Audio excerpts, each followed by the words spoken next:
ہاں ایک پہلو ایسا ہے جس کے حوالے سے حضور کی عظمت ہماری سمجھ میں آئے گی. حضور ایک انسان کی حیثیت سے کیا تھے, ایک باپ کی حیثیت سے آپ کا کیا طرز عمل تھا. ذرا یاد کیجئے, جگر گوشہ رسول حضرت فاطمہ بطول رضی اللہ تعالیٰ عنہ وہ حاضر ہوتی, ابا جان دیکھیے چکی پیس پیس کر یہ گھٹے پڑ گئے میرے ہاتھ میں, یہ کنویں سے پانی لاتی ہوں, مشکیزیں کہ یہاں پر بندیاں پڑ گئی. حضور اب تو عام لوگوں پر بھی آسانیاں ہیں, لوگوں کے ہاں غلام آ گئے ہیں, کنیزیں آ گئی ہیں, مال و دولت آ گئی ہے, مجھے بھی کوئی غلام کنیز عطا ہو جائے. اور آپ کو معلوم ہے یہ لخت جگر نور چشم محمد کی سب سے پیاری بیٹی صلی اللہ علیہ وسلم, کوئی شک نہیں اس میں, فاطمہ کیا بیتی ہوگی حضور کے قلب پر. لیکن فرمایا کیا بیٹی, یہ دنیا کی چیزیں ہماری لیے نہیں ہیں, میں تمہیں اس سے بہتر شے دیتا ہوں. تسبیح فاطمہ ہر نماز کے بعد 33 مرتبہ سبحان اللہ, 33 مرتبہ الحمدللہ, 33 مرتبہ اللہ اکبر کہہ لیا کرو. لیکن سوچ لیجئے دل پر کیا گزری ہوگی صلی اللہ علیہ وسلم. حضرت عائشہ سے پوچھئے, حضرت خدیجہ سے پوچھئے حضور کیسے شوہر تھے, آپ سے زیادہ خواتین کے حق میں نرم, گھر کے کام کا جھاڑو دے رہے ہیں, کپڑے جو ہیں بوسیدہ انہیں سی رہے, گھر میں بیٹھے ہوئے, یہ کام کرتے تھے. بہرحال ایک بات میں آپ سے عرض کروں,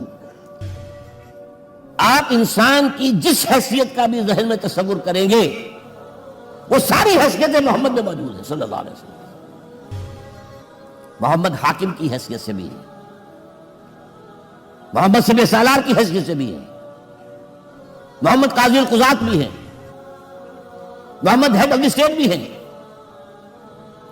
محمد بیویوں والے بھی ہیں, اولاد والے بھی ہیں, محمد 5 وقتہ امام بھی ہیں, جمعہ کے خطیب بھی ہیں, مدرس قرآن بھی ہیں, مربی بھی ہیں, مزکی بھی ہیں, اور ہر میدان میں بلند ترین مقام. کوئی ایسی جامع شخصیت ملے گی؟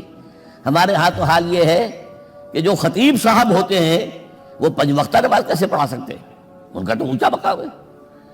5 وقتہ نماز کے لیے تو علیحدہ چاہیے امام آپ کو, اور وہاں بھی ایک امام سینئر ہوگا, وہ عشاء مغرب اور فجر پڑھائے گا, ایک جونیئر ہوگا بیچارہ, وہ جو خاموش نماز ہے وہ پڑھائے گا. 5 وقتہ نماز پڑھا رہے ہیں محمد صلی اللہ علیہ وسلم, اور خطیب بھی وہی ہے, مربی بھی وہی ہے, مزکی بھی وہی ہے. ہمارے ہاں جو لوگ تزکیہ نفس کے میدان میں ہیں وہ پھر جماعت کبھی نہیں کراتے, کبھی نہیں دیکھا ہوگا آپ نے کسی صاحب کو کراتے ہوئے. یہ جامعیت کیوں ہے؟ جامعیت کبریٰ. پہلی بات تو یہ نوٹ کیجئے, حضور انتہائی غیور انسان تھے, انتہائی غیور.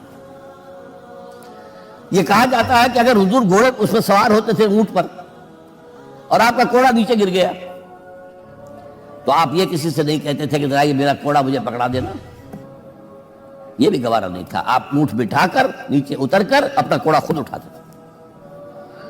کسی سے اپنے ذاتی کام کے لیے کوئی مدد مانگنا امکان ہی نہیں.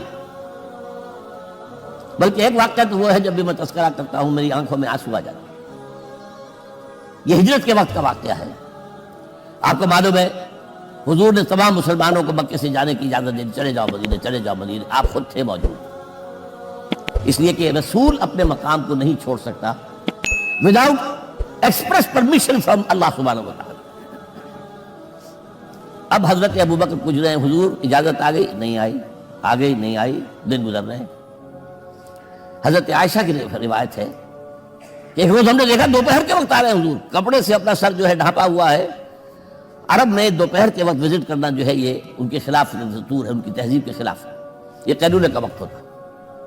تو حیران ہوئے, آتے ہی فرمایا ابوبکر ہجرت کی اجازت ہو گئی. اب انتہائی خوشی سے اور بڑی امید میں کہ بڑی شاباش ملے گی, حضرت ابوبکر فرماتے عرض کرتے ہیں حضور میں نے 2 اونٹیاں تیار کر رکھی ہیں, خوب کھلا پلا کے انہیں فرما کیا ہوا ہے, یہ ہجرت میں ہمارے کام آئے گی. حضور تھوڑا سا توقع فرماتے ہیں, پھر کہتے ہیں اچھا ٹھیک ہے, ایک میں استعمال کروں گا لیکن میں اس کی قیمت ادا کروں گا. حضرت ابوبکر رو پڑے, حضور مجھ سے یہ مغایرت,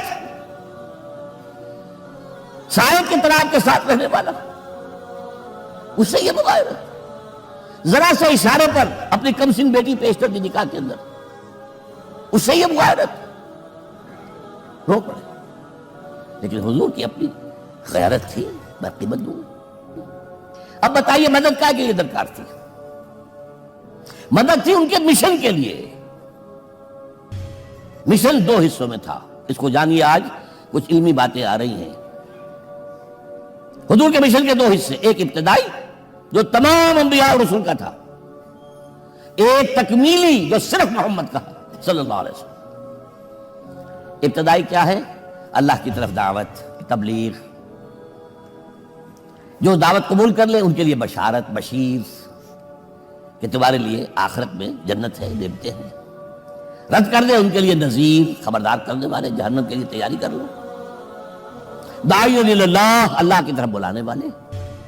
سراجا منیرہ، روشنی کے چراغ. یہ حیثیتیں مشترک ہیں تمام انبیاء کرام.